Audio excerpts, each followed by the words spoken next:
Datuk-datuk di Malaysia persepsinya adalah banyak yang ada skandal. Pandangan saya. Kalau setuju komen, kalau tak setuju pun komen juga. Okey guys. Orang minta maaf kalau ada yang terasa. Dulu Datuk ni penghormatan yang tinggi. Sekarang ni kita tahu ibu-ibu orang dapat Datuk Syed. Alright. Jadi masyarakat orang kampung dah mengikis kemuliaan gelaran Datuk ni. Dan penghormatan tu kadang-kadang simbol tu dipertikaikan. Jadi kalau saya sedih sebab saya tengok banyak scam-scam, penipuan pelaburan saham yang melibatkan berjuta-juta ringgit, semua diterajui oleh datuk-datuk. Skim Ponzi MBI 3-4 bilion ringgit, right datuk. WhatsApp stock scam, WhatsApp forex scam, berjuta-juta kan, beribu-ribu orang kena dalam WhatsApp group, semua melibatkan datuk. Kes SPRM, siasatan polis, majoriti melibatkan datuk, pengarah syarikat. Kan, tender jualan tanah kat Kelang lah, kat Melaka, rasuah corporate. Dan kebanyakan adalah CEO SME. Ni belum cerita pelakon-pelakon minta maaf yang dapat Datuk Syed melempang masyarakat, lempang orang awam, lempang polis, ya. Belum cerita lagi skandal politik dekat negeri, rebut kuasa, politik Sabah baru-baru ni kan, semua melibatkan projek dan video rasuah, semua adalah Datuk. Maaf saya cakap, ya. Jadi kadang-kadang persepsi ni wujud bagi saya sebab penganugerahan Datuk ni berlebihan. Right? Dalam setahun Malaysia kita anugerah 1000 Datuk Syed. Kita dah 60 tahun merdeka, dan kita ada 60,000 orang yang dapat Datuk Syed. Katakanlah separuh dah tak ada dah, mungkin kita ada 30,000 orang yang dapat Datuk sekarang. Right? Dan kita ada 30 juta rakyat. Dan satu daripada 1000 orang adalah Datuk.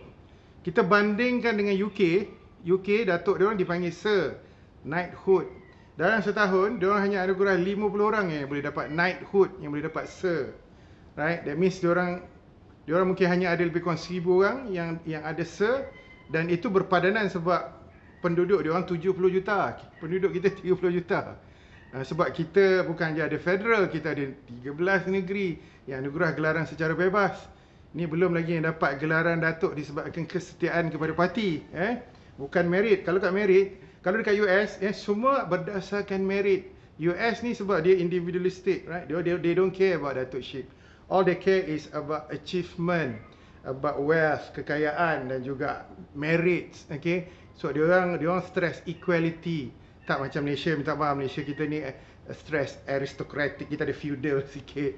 Tapi kalau US kalau tengok, right, they don't care about Datuk Syed, they don't care about Sir, right? They only care about medal. Kalau korang pernah dengar kan, the Medal of Honor, Purple Heart ni military punya honor yang paling dahsyat. Dia ada Medal of Science, kan, Nobel Prize, ala-ala Nobel Prize.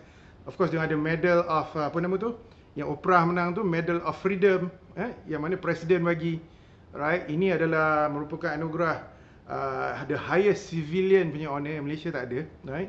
Tapi kita tahu benda tu respect tu dekat US, macam Martin Luther King menang kan, Oprah Winfrey, Bill Gates. So that is a culture yang bagus kat US. Kat Malaysia, maaf, kita tak stresskan medal ni. Kita stress itulah Tan Sri, Datuk Syed kan. Jadi kadang-kadang bukan nak cakap semua datuk ni skandal, tak, tapi pencemaran tu menyebabkan semua datuk terlibat. Ni belum lagi cerita datuk-datuk yang palsu ni, aku baru cerita datuk yang real dalam 60,000 orang. Datuk-datuk yang palsu ni mungkin lagi kita tak tahu lagi 40-50,000 orang. Jadi kita tahulah, jadi satu pandangan negatif terhadap datuk-datuk, kerana saya sedih. Belum lagi masuk media sosial, budak-budak muda sekarang dah mempersedakan lebihan datuk overload, hashtag dan sebagainya, right? Dan sekarang ni kita tahulah, ada orang cakap datuk boleh beli 3-4 ribu ringgit, right? Jadi kriteria tu tak jelas, right? Berasaskan merit, apa kriteria nak dapat datuk, telus ke tak, kita tak tahu. Kita harap kerajaan akan bagi tahu apa kriteria untuk dapat datuk, okey? Jadi sekarang ni bagus, budak-budak muda Gen Z ni kan, dia orang dah datuk overload dan sebagainya. Persepsi orang muda sekarang ni adalah credibility datuk ni is very bad right now, sebab kat Malaysia datuk perlu untuk gelaran untuk buat bisnes. Ni salah, right? Dan datuk ni jarang ditarik balik dekat Malaysia. Kalau dekat UK senang je ditarik balik, right? Jadi itulah dia, macam 1MDB kan, banyak melibatkan Datuk Syed. So itulah benda tu, saya rasa saya sedih lah, right? Jadi saya nak suggest lah beberapa benda yang mungkin boleh membetulkan persepsi ni kan.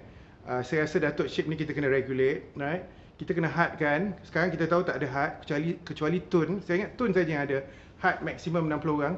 Tapi Datuk Tan Sri semua tak ada, Datuk Sri pun tak ada, right? Jadi sekarang sejarah dah berubah, right? Kalau dulu kita ada Sultan Agung dan sebagainya, right? So anugerah tu penting. Tapi zaman sekarang ni zaman orang cakap apa, Gen Z especially kan. Sekarang ni lihat Datuk Syed dah macam ketinggalan zaman dan tak relevan lagi. Right? Dulu kita perlukan Datuk untuk buat perniagaan, kan? Sekarang tak payah, eh? Sekarang perlukan idea, okey, idea, okey. Jadi saya harap mahkamah-mahkamah sekarang yang banyak mendakwa Datuk, ya, tu menyebabkan lagi banyak persepsi not good lah tentang Datuk Syed ni, ya. Raja-raja palsu, Sultan Melaka dan sebagainya. Ni satu hal lagi lah. Jadi kita rasa tired, right? Kita harap kita ada pembaharuan, right? Kita harap Anwar Ibrahim akan membuat pembaharuan, tidak akan membiarkan naratif Datuk Syed ni berlebihan, right? Jadi saya mungkin nak offer sikit lah beberapa idea yang saya rasa power. Pertama, kita hadkan anugerah Datuk Syed ni kalau boleh. Make sure kalau siapa yang dapat Datuk, kita kena tahu apa dia punya kriteria dia, right? Kita nak, mungkin kita nak orang yang betul-betul bagus dia dapat Datuk Syed, right? Dan kita kena ada saringan lah, saringan yang ketat, malah macam US lah, Medal of Honor, Medal of Freedom, kan? Tarik balik gelaran ni kalau dia orang ada salah laku yang bengong-bengong, kena ada daftar awam. Itu kita dah ada lah pangkalan data untuk kita check, tapi still dalam database kita beribu-ribu orang dapat Datuk, dan kita kena ingat Datuk ni adalah apa orang cakap, teladan untuk masyarakat.